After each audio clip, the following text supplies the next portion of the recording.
Mi padre me robó $77,000 del colchón para la boda lujosa de mi hermana consentida. Era el dinero del abuelo para su cirugía urgente.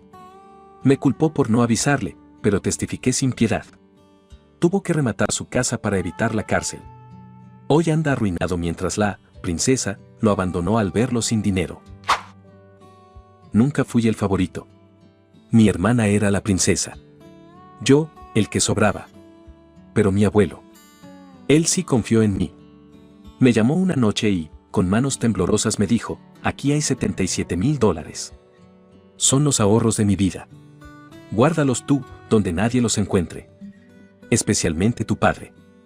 Ese hombre puede hablar de Dios los domingos y tener al diablo en el bolsillo los lunes.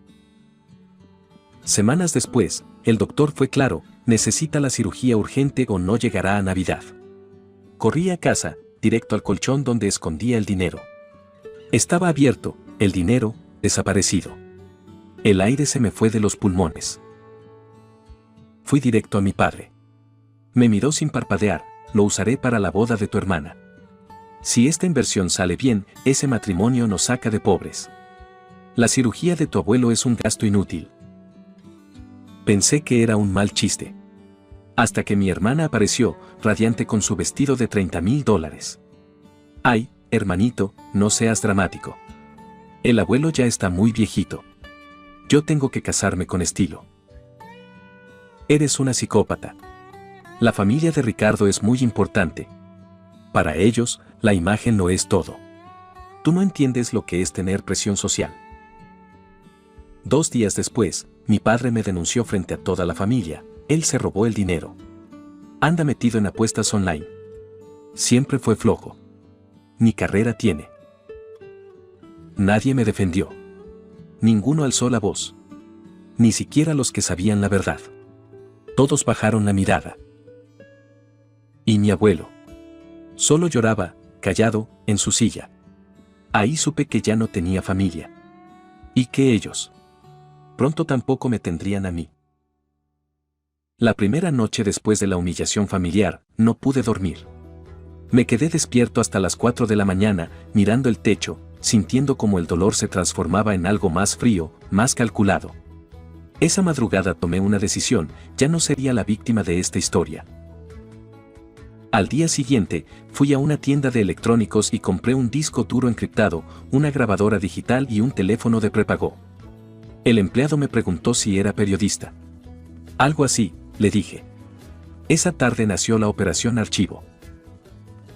No tuve que esperar mucho para la primera escalada. 2 días después llegué a casa de mis padres y encontré las cerraduras cambiadas. Mi madre me abrió con cara de piedra. Tu padre dice que hasta que no te disculpes por tus acusaciones, no puedes entrar. Perfecto. Cada acción de ellos sería otra pieza de evidencia. A los pocos días, la cereza del pastel.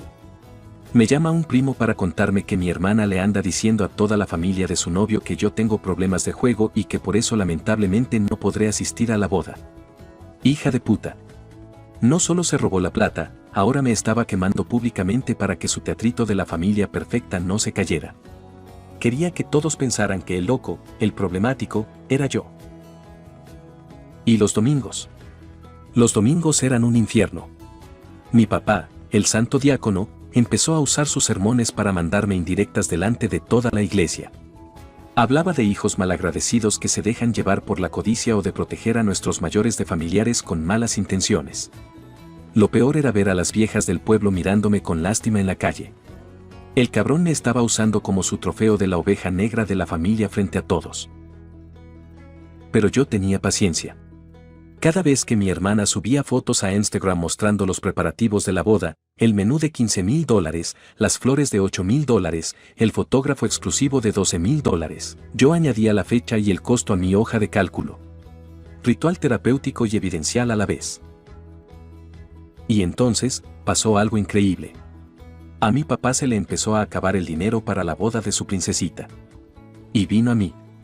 A mí. Hijo, no me podrás prestar $2,000 para el salón, me decía con su cara de mártir. La ironía era tan espesa que casi me ahogo. Claro, pa. Pero fírmame esto, es solo un papelito para que no se nos olvide, con tanto estrés de la boda. Él, desesperado por el dinero, firmaba pagarés detallados sin siquiera leerlos. Cada firma era una palada de tierra más en su propia tumba. La pieza final del rompecabezas llegó por error. O por destino, qué sé yo. Vi una carta del correo para mi papá, de un casino importante de la ciudad. No pude resistirme. La abrí. Mi pulso se disparó cuando leí: le recordamos que su deuda pendiente asciende a $43,000. Ahí estaba. No era la boda. Era el juego. Todo era por sus putas deudas. El santo diácono tenía al diablo metido hasta el cuello. Mi abuelo siempre lo supo. Esa misma tarde fui a ver al abuelo. Le solté todo de golpe: el robo, las mentiras de mi hermana, las deudas de juego de mi papá. Sus manos temblaban, pero no por el Parkinson. Era pura rabia contenida. Ese malnacido, susurró. Se levantó con dificultad y de su cómoda sacó un cuaderno viejo. Tu padre siempre creyó que yo era un viejo estúpido, me dijo. Lo abrí.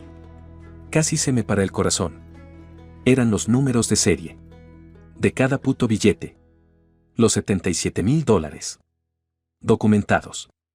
Mi abuelo me miró y sonrió, una sonrisa torcida y llena de guerra. Pero yo siempre fui más listo que él. Cuando creí que no podía ser más rastrero, me entero de que mi papá contrató a un abogado para declarar al abuelo incompetente y quedarse con todo. Lo supe por la secretaria del abogado, que era vecina y le tenía cariño al abuelo. Es raro, me dijo, porque cuando vine a visitarlo la semana pasada estaba perfectamente lúcido. Esa misma tarde, el abuelo me firmó un poder notarial completo. Si quiere jugar sucio, me dijo con voz temblorosa pero determinada, démosle guerra. Por primera vez en semanas, sentí esperanza. La oportunidad perfecta llegó cuando mi padre me llamó, desesperado por conseguir mi apoyo para la declaración de incompetencia. Accedí a reunirme con él, con la grabadora encendida en mi bolsillo. Apóyame en esto, me dijo, y cuando el viejo se vaya, la casa y lo que quede es para nosotros. Tu hermana no necesita nada, se va a casar con dinero. Las palabras quedaron grabadas en perfecta calidad. Y entonces, cruzó la última línea. Descubrí que había vendido el coche que mi madre fallecida me había dejado en herencia. Era un Civic del 2015, nada especial, pero era lo único tangible que tenía de ella. Lo vendió por $8,000 y usó el dinero para el pago final del salón de eventos. Cuando lo confronté, se encogió de hombros: necesitaba efectivo rápido. Además, tú ni lo usabas. Ahí mismo supe que había cruzado todas las líneas posibles. Con el poder notarial que me firmó el abuelo, mi primer movimiento fue directo al banco. Notifiqué un posible fraude a persona vulnerable y solicité que marcaran la cuenta para cualquier retiro superior a $500. La medida era legal y efectiva. Mi padre quedó completamente bloqueado. Mientras él seguía alimentando su adicción al juego y mi hermana planificaba su boda de ensueño, yo construía metódicamente mi caso. Cada documento, cada grabación, cada número de serie era otra bala en mi arsenal. Ya no era el nieto que lloraba en silencio. Era el arquitecto de su propia destrucción y ellos ni siquiera lo sabían. La demanda civil la presenté un martes. $77,000 por robo y conversión ilegal de fondos, más intereses y costos legales. Mi abogado dijo que era un caso sólido. Mi padre se enteró esa misma tarde y me llamó riéndose. ¿En serio? ¿Una demanda? ¡Qué dramático te has vuelto! Los jueces no pierden tiempo con berrinches familiares. 2 días después presenté la denuncia penal. Fraude, abuso financiero a persona vulnerable y conspiración. Adjunté la grabación donde hablaba de sobornar al tío y la del plan para declarar incompetente al abuelo. La fiscal, una mujer mayor con cara de haber visto de todo, revisó el expediente mientras yo esperaba. Esto está muy bien documentado, me dijo. Procedemos. Mi hermana se enteró porque el investigador de la fiscalía la citó para declarar. Me llamó esa noche, histérica: ¿cómo pudiste llegar tan lejos? Es nuestro padre. Y el abuelo es su padre. ¿Eso qué importó cuando se robó su dinero? Tú no entiendes la presión que hemos tenido. La familia de Ricardo es muy exigente, esperan cierto nivel. Espero que valga la pena, le dije y colgué. Pero la verdadera bomba la mandé por correo. Un paquete dirigido al padre de Ricardo, don Augusto Mendoza, empresario conservador y tradicional. Adentro, un portafolio titulado Diligencia de Vida Familiar. Copias de todos los pagarés firmados por mi padre, estados de cuenta del casino, la solicitud para declarar incompetente al abuelo y un resumen ejecutivo de las deudas de juego. Todo presentado como si fuera un reporte profesional de investigación. No tuve que esperar mucho para ver resultados. Una semana después, mi prima me contó que la familia de Ricardo había contratado un investigador privado. No habían cancelado la boda, pero el escrutinio era intenso. Se nota que algo pasa, me dijo. Ricardo ya no va tanto a casa de tus papás y cuando va, se ve tenso. La fisura en la pareja perfecta se volvió evidente cuando intercepté una conversación entre mi hermana y una amiga. Estaban en un café y yo esperaba mi orden detrás de ellas. Ricardo me está haciendo preguntas muy incómodas sobre las finanzas de papá, escuché que decía. Quiere ver documentos, estados de cuenta, todo. Dice que su familia necesita estar segura antes de la boda. Esa misma noche, mi hermana me llamó. Yo tenía la grabadora lista. Alternaba entre súplicas y amenazas, tienes que parar esta locura. Ricardo está dudando de todo. Su familia piensa que somos unos estafadores. Entonces se le escapó lo que yo estaba esperando, papá nunca debió coger ese dinero. Arréglalo. Haz que esto desaparezca. Admisión grabada y guardada. Mi padre, desesperado, intentó algo patético. Le pidió a mi tío Raúl que testificara que el dinero había sido un regalo del abuelo hacia él. El tío me llamó esa misma tarde, tu papá me pidió que mintiera bajo juramento. Le dije que ni loco. Si hay un poder notarial de por medio y investigación fiscal, yo no me meto en esa bronca. La mediación obligatoria fue un desastre para ellos. Mi padre llegó con su actitud de mártir religioso, hablando de perdón cristiano y familias que se apoyan. Todo cambió cuando mi abogado, casi como quien no quiere la cosa, mencionó, por cierto, podría explicarnos los $43,000 que debe al Casino Real. Mi padre se descompuso literalmente. Se puso pálido, empezó a sudar y balbuceó algo sobre gastos médicos. ¿Gastos médicos en un casino?, preguntó el mediador. Silencio sepulcral. 3 días después recibí una llamada que no esperaba. Don Augusto Mendoza, el padre de Ricardo, quería hablar conmigo. Nos reunimos en su oficina, un lugar impresionante con vista a la ciudad. Joven, me dijo, mi investigador corroboró todo lo que está en ese expediente que nos mandó. Las deudas de juego, los documentos forjados, todo.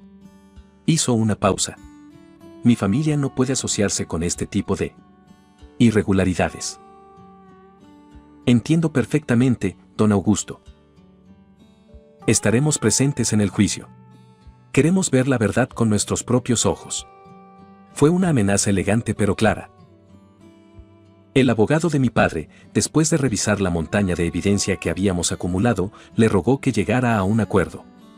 Lo sé porque el tipo me contactó extraoficialmente, su padre está empecinado en ir a juicio. Le he explicado que con esta evidencia, puede enfrentar cárcel real. Pero se niega a escuchar.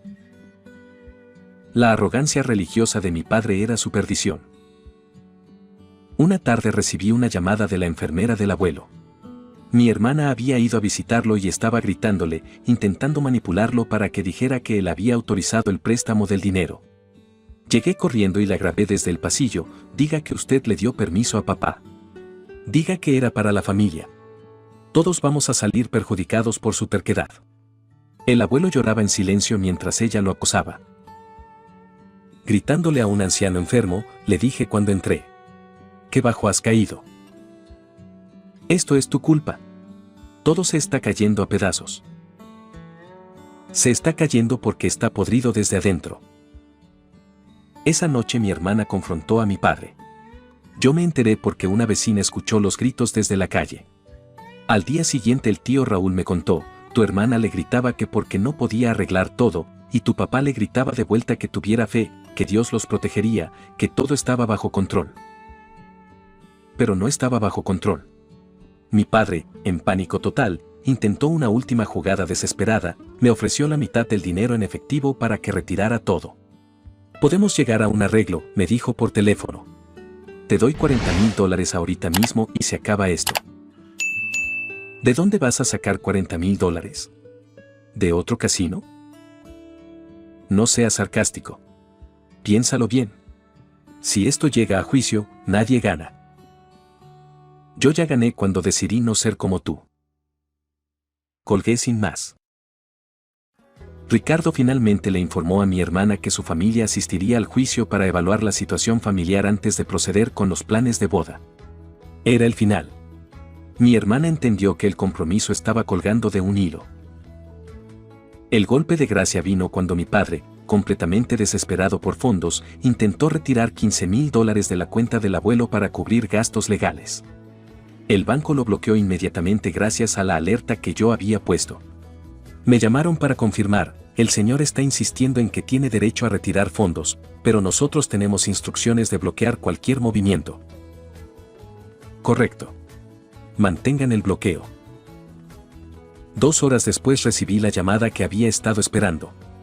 La fiscal me informó que habían logrado rastrear varios de los billetes robados usando los números de serie del cuaderno del abuelo. Los billetes aparecieron en depósitos hechos a los proveedores de la boda, el catering, la florería, el salón de eventos. Había un rastro de papel perfecto conectando el dinero robado con cada gasto de la boda. Tenemos evidencia física irrefutable, me dijo. Los números de serie no mienten. Mi hermana, en un acto final de arrogancia que me dejó sin palabras, publicó una foto en Instagram vestida con un traje carísimo y joyas que claramente había comprado con el dinero robado. La leyenda, vestida para ganar. La verdad siempre triunfa. Justicia divina, familia unida. El nivel de desconexión con la realidad era impresionante. La noche antes del juicio, me quedé en casa repasando todo mi archivo. No sentía rabia. No sentía sed de venganza. Sentía la calma absoluta de alguien que había hecho las cosas bien, que había documentado cada injusticia, que había jugado limpio mientras ellos se hundían en su propia corrupción. Era como tener el detonador de una demolición controlada en las manos. Mañana, simplemente iba a presionar el botón y dejar que la justicia hiciera su trabajo. Ellos habían construido su propia destrucción. Yo solo me había encargado de documentarla. El día del juicio llegué temprano. Quería ver las caras cuando entraran. Mi padre apareció primero, vestido con su mejor traje de diácono, como si fuera a oficiar una misa en lugar de defenderse de cargos criminales. Mi hermana llegó después, usando el vestido de $3,000 que había comprado con el dinero robado. La ironía era tan espesa que podía cortarla. Los suegros, porque todavía los llamaba así aunque ya no hubiera boda, se sentaron en primera fila. Don Augusto tenía cara de mármol. Su esposa no dejaba de mirar a mi hermana con desprecio puro. Mi padre fue el primero en testificar. Su abogado, claramente derrotado desde antes de empezar, intentó presentarlo como un hombre piadoso traicionado por un hijo resentido. Mi cliente ha servido a la comunidad durante 20 años como diácono, dijo. Es un hombre de fe que tomó una decisión difícil en un momento de crisis familiar. El fiscal sonrió como un tiburón que olía sangre. Hablemos de esa decisión difícil, como dijo, acercándose al estrado. ¿Podría explicarnos por qué debe $43,000 al Casino Real? Mi padre parpadeó. Eso no tiene nada que ver con... No. ¿Necesitaba el dinero del abuelo para pagar sus deudas de juego? Objeción, gritó su abogado. Denegada. Responda la pregunta. Mi padre murmuró algo inaudible. Más fuerte, por favor. Tenía algunas deudas. $43,000 en deudas de juego. ¿Eso es, algunas deudas? Entonces llegó el primer golpe real. El fiscal reprodujo la grabación donde mi padre justificaba el robo. Una boda es una inversión. Una cirugía en un viejo no lo es. El silencio en la sala era sepulcral. Vi cómo el jurado intercambiaba miradas de horror. Mi hermana se hundió en su asiento. ¿Esas son sus palabras?, preguntó el fiscal. Mi padre balbuceó una respuesta incomprensible. Luego vino la grabación de mi hermana gritándole al abuelo, diga que usted le dio permiso a papá. Todos vamos a salir perjudicados por su terquedad. Mi hermana se tapó la cara con las manos. Escuchar su propia voz acosando a un anciano enfermo resonó por toda la sala como una bofetada.